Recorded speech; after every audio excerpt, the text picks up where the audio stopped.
I'm Kelly Weber, and this is my senior year at Tall Oaks, and I'll be telling you how Tall Oaks has prepared me for college.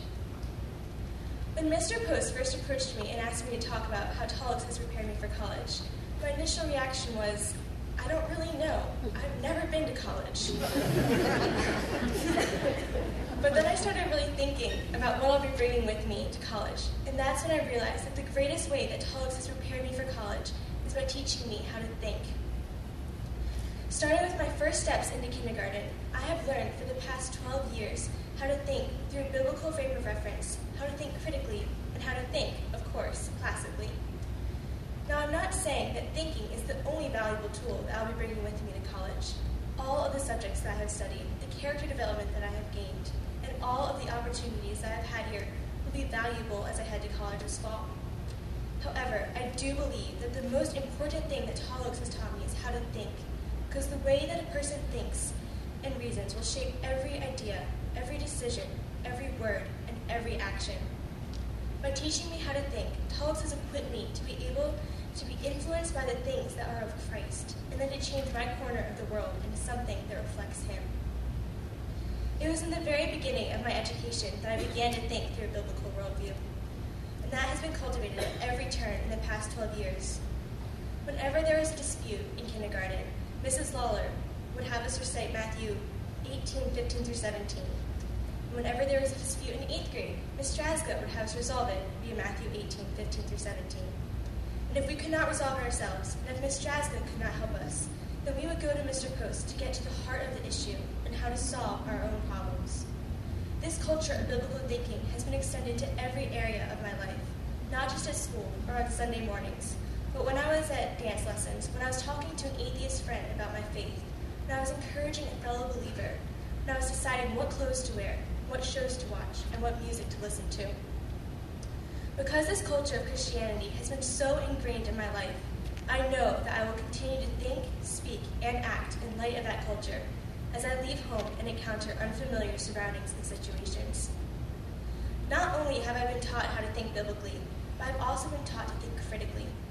One of my earliest memories of trying to put critical thinking into practice was when I was turning 10. I desperately wanted to get my ears pierced, and my dad, knowing that what I was learning at school, told me that if I wrote him a 3-point persuasive paragraph on why I should get my ears pierced, that he would consider it. I don't remember any of my arguments, but I know for a fact that none of them were valid. But we were able to have a very good discussion about the matter, and 3 days after my birthday, I came home with pierced ears and a huge smile. It was in the dialectic stage that we took this to the next level.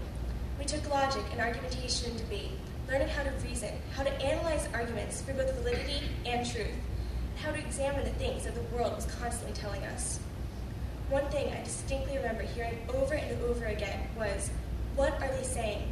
Is it true? Knowing how to reason and analyze arguments to see how they measured up against God's truth has shown me just how flawed our world is and how perfect our God is. I no longer take explanations and arguments at face value, but look deeper in order to see their structure and what their basis is, how they use, or don't use, logic. Being able to think critically about the world is yet another skill that will aid me not only in college, but also as I navigate this broken world. Last, but most certainly not least, Tall Oaks has taught me to think classically, to think about every issue in light of everything else that I know. This past semester, our physics readings in Aristotle were directly related to our discussions in apologetics. We can apply lessons learned on the basketball court to concepts discussed in physics. When we do research for our junior and senior theses, we draw from many different subjects and topics to create our arguments. In civics, we don't just learn how our government works, but we also learn how biblical government is supposed to look, both in history and in the modern day and age.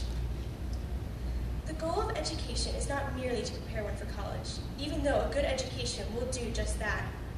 In Plato's Republic, he states that the aim of education is to teach a child to, quote, blame and hate the ugly even from his earliest years, and to give delighted praise to beauty before he is of an age to reason, so that when reason at length comes to him, then, bred as he has been, he will hold out his hands in welcome. The world tells us that we can hate and like whatever we choose.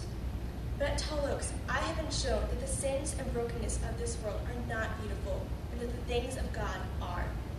It is on this solid foundation, coupled with the thinking skills imparted to me by Tal Oaks, that my college and life experiences will be built.